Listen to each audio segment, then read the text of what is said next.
You know, builders have become very notorious for putting in too small of units. I mean, they undersize, trying to cut corners, you know, when they're building a house. And that creates problems because people will think, okay, I've got a 4-ton unit, I need to replace it with a 4-ton unit, but that may not be the case. So how do you solve that problem?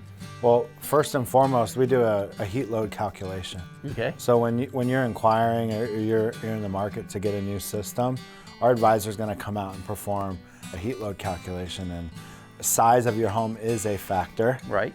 But there's many other factors, things like how much insulation you have in your attic, what kind of windows you have, which one's west facing, you know, is your house on a slab or on pier and beam, how many people are in the home. Yep. There's so many factors that go into it.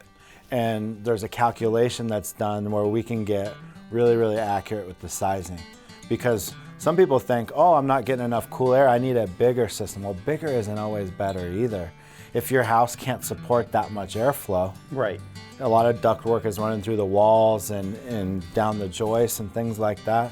So we have to plan for that too. If you put too much of a system on things that we can't change, it'll actually ice up and it'll end up restricting airflow and end up failing faster because it's not. Well, you can run into humidity issues. Humidity as well, yep.